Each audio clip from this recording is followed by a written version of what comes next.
Okay, it's time to install the Power Commander. Lily Ryder is not a professional mechanic and is not responsible for any personal injury or vehicle damage that may result from individuals attempting the repair shown in this video. You have been warned. Try at your own risk. If you are going to get a Power Commander for your bike, try to find a Power Commander 5 or a Power Commander 3. I don't know if you know this or not, but the new Power Commander 6s that are out, they are restricted. Yeah, that's right. They're restricted. EPA. So with the Power Commander 6, from what I'm understanding, you can only adjust the fuel table a maximum of 15% up or down, which is very limiting, and in most cases that's just not good enough. The Power Commander 5 and the Power Commander 3 were still unrestricted models, and there are still some of them in circulation, but they're disappearing fast. I got this one from Brock's Performance, but there are a couple other websites that still have them. Get out there and get one while you still can. The goal with this thing is to start off with the Power Commander in the tail, obviously.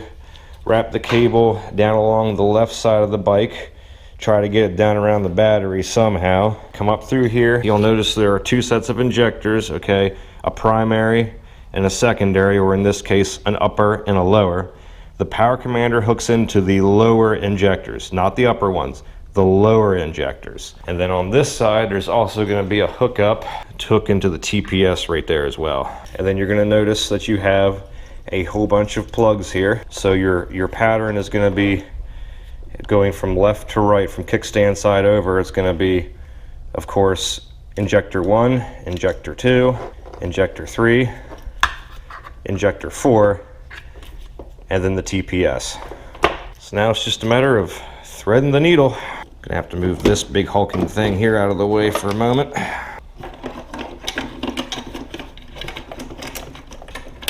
Well, if this isn't a big pain.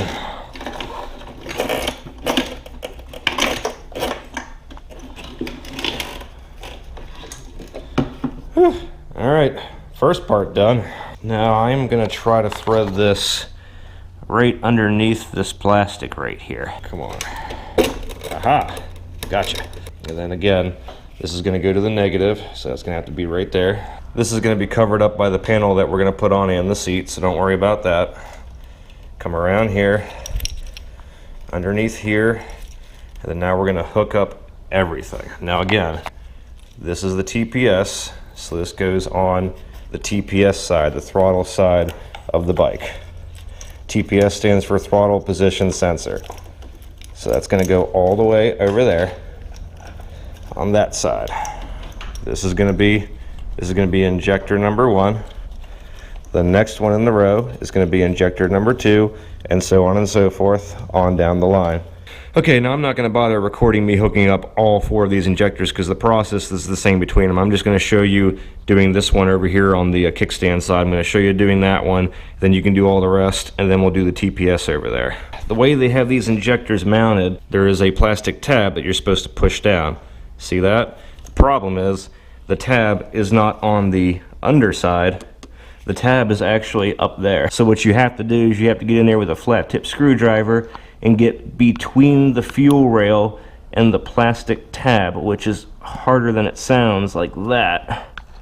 Push it down and then kind of squeeze it with your thumb and the screwdriver and just pull it off, kind of like that. Once you have it off, then you can, you know, connect male to female and then male to female, hooking the Power Commander into the circuit and giving you the final say on the fuel delivery system.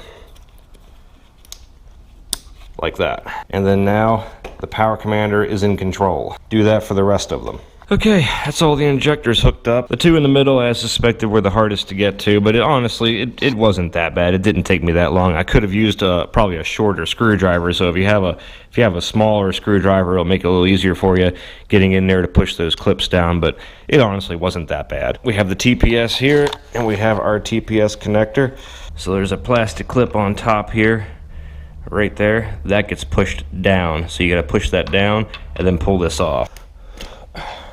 So there's the TPS sensor hookup. So what we're gonna do is we're gonna hook male to female, and then we're gonna hook the Power Commander back into the TPS, which is gonna be the hard part because it's kind of a tight space.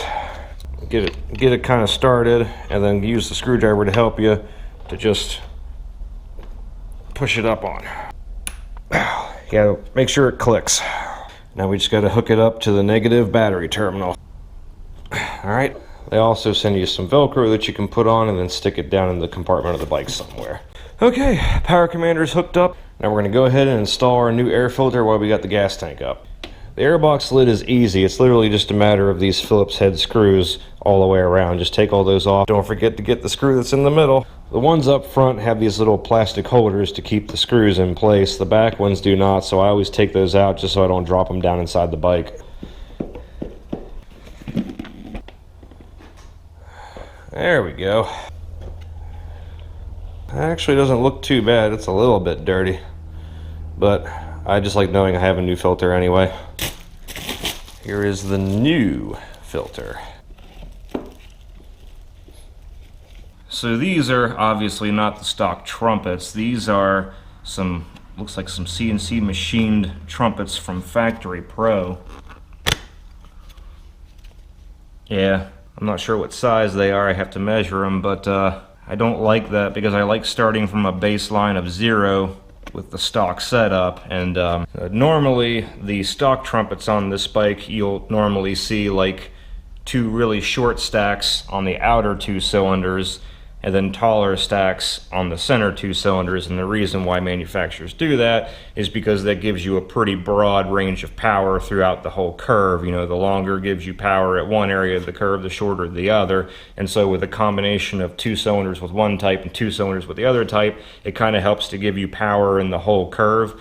If you make them all the same height as they are here, then you're going to have all of your power in just one certain area of the curve at a sacrifice of power in the other areas of the curve. So again, I don't know what size these are in millimeters, what length they are, but I might get a set of stock ones and put on just so I can like start at a baseline and then tune the bike and then put these back on and see if I like them better or if I like the stock ones better, or get a new pair of my own choosing.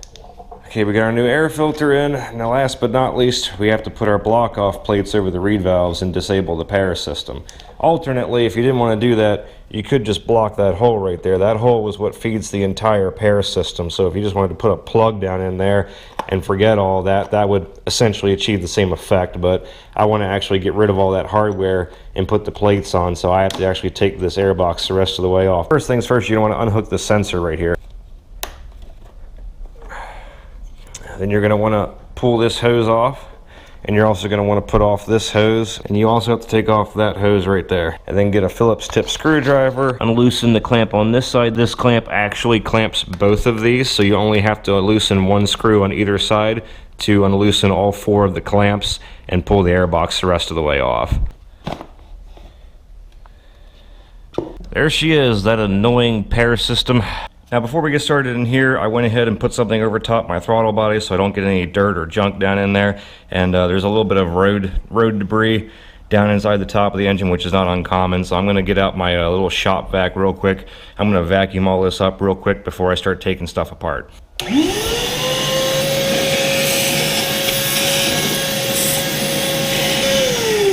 Okay, now that the top of the engine is cleaned off, I'm going to begin by removing both of these here and removing the switch up there. So these right here are 8mm bolts.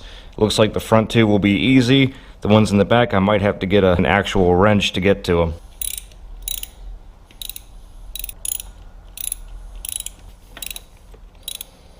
And it looks like I'm going to need a regular wrench to get to that one. Okay, now we're going to go ahead and pop these off. Now you can kind of pull those kind of up out of the way so that we can get the valve off now. Now the valve itself is actually mounted on a rail. Okay, it's got 2 rubber boots, one down there and one up there, and it's on just a rail, and it just slides off that direction. So you just push it off that direction. And lastly, go ahead and unhook that connector right there. There it is. Now see, there's the rubber boots there. See that? And there's the rail that they slid on right there. There it is. Now that we got that thing off, here's everything you're going to need to bypass that system. You're going to need plates to cover up the reed valves. You're going to need it comes with a rubber plug in there to plug the hole in the airbox. And you are also going to need one of these, and that's what makes this a little different than the Kawasaki is. With that unhooked, it will now trip the FI light. So to trick the computer into thinking that this is still hooked up, you need to get one of these. This is a pair system eliminator. You can get them from Heel Tech. There might be another company out there that makes them as well. For the 07 and the 08 GSX-R1000, you need to get this part number right here, PSE-01. They have multiple different models for different bikes. You got to make sure you get the right one for your bike. So with those, we should be ready to go. We're going to do the bypass plug first, so go ahead and grab that connector and just plug it in. Now they give you a little zip tie. I'm going to zip tie it to the harness to push it up further out of the way of the engine. Now I don't know if you guys can see this, but you can see there's a whole bunch of gunk on top of those reed valves. So what I'm going to do is I'm going to take a cloth and I'm going to carefully just wipe off the surface of them before I put the block off plates on. Okay, so here's the kit from Driven. It comes with, again, a plug for the airbox. We'll get to that. It comes with some washers. You have to use your original screws though, so you have to keep those screws you took off. And here are the plates themselves. They go in place of the covers that were on the reed valves previously. So again, your original bolts, the 2 washers that came with the kit, and one of the plates. Now the easiest way to do this without dropping something down in the engine is to go ahead and take your bolts, put the washers on them ahead of time, go ahead and put them in the holes ahead of time. That way you're not going to drop anything. And then just reach in there and just line them up there. And then you can thread in the bolts by hand. Just get them started. Then just tighten them down from there. Do the same thing on the other side. Okay, I've encountered my first problem. So these block-off plates will not seal against the rubber seal like they're supposed to, because I don't know if you can see, but you see those pins kind of sticking up right there? There's like little steel pins sticking up, and they are preventing the flat surface of the plate from sealing against the rubber seal because they're keeping it from pushing flat against it. Now the ones I got from Black Path Racing for the Z1000, they accounted for this by just machining a little depression down inside the underside of the plate where the pins were, so the pins would not push the plate up away from the seal. But it looks like Driven did not do that. You can see the marks where when I try to tighten down the screws, those pins are gouging up the plate. I'm going to have to take a drill and try to drill where those pin marks are a little bit to give them somewhere to go so that the plate will go tight against the head. So I have to fix their plate before I can even use them. So I do not recommend plates from Driven because they don't seem to think ahead very much. If you want something done right, do it yourself.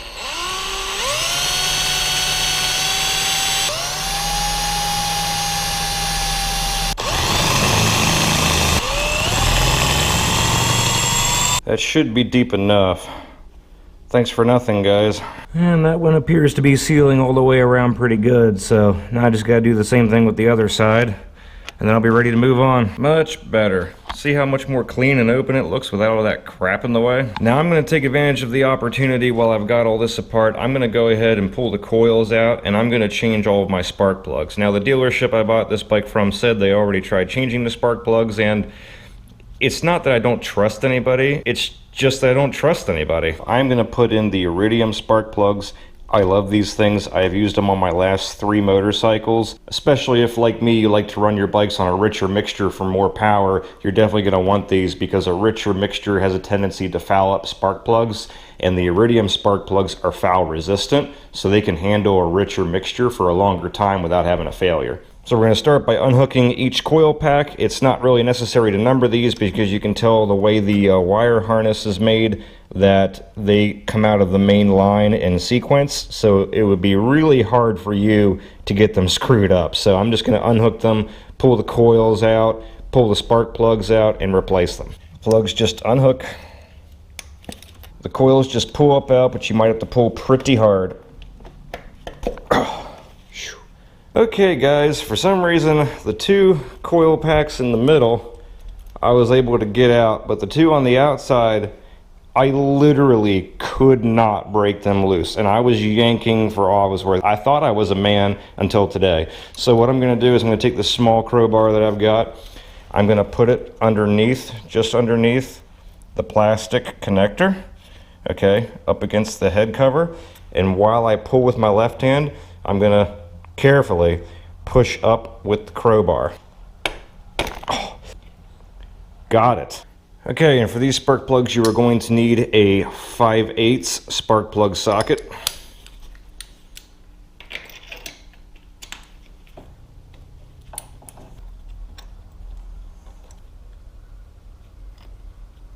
Before I put my new spark plugs in, I always make a point to put a little bit of WD-40 on the threads.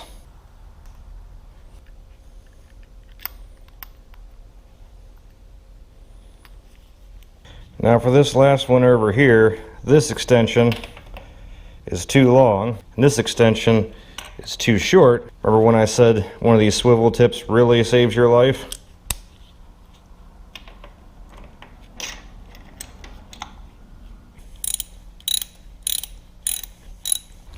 And lastly, we're going to install the plug for the air box. If you flip it over upside down and look for the white connector, it's the one right beside that, so it's that one right there. Okay, these guys at Driven have really let me down. This plug is about worthless. It's so thin that you can't even hardly get it on because it just wants to collapse. And when you finally do manage to get it on, let's see if I can get it started for you. It's almost impossible to try to push it on because it does that right there. What is that supposed to be? And besides, look, it's like 3 times longer than it needs to be. Okay, so I basically just cut it in half, and we're going to try to do it that way.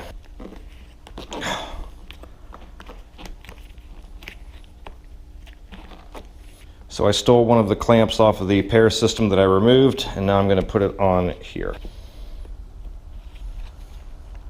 There it is. It's not pretty, but it'll do. Okay, so now we have to install the air box, and the easiest way that I found to do that is to tilt the air box this way, tilt it down forward, slide it in like this, and then tilt it down in like that. Get the rubber boots lined up to the throttle body, and just push it down on both sides. Make sure everything went in right, make sure you didn't snag anything, and then go ahead and tighten those clamps. Give it a once over and make sure everything looks like it's seated correctly. Now go ahead and hook up these lines. Do not forget those. Hook up both of them. Don't forget to plug this sensor in. Now get a Phillips screwdriver and tighten the clamps on both sides. That's it for this episode. I'm not going to bother recording me putting it back together. It's just putting the gas tank back on and putting the seat on. I'm not going to bother with that, but we're pretty much done. The only thing I have left to do is put my O2 sensor in the exhaust and wire up my air-fuel ratio gauge, which I'll show in the next episode, and then we can begin the tuning process. Till next time, catch you guys later.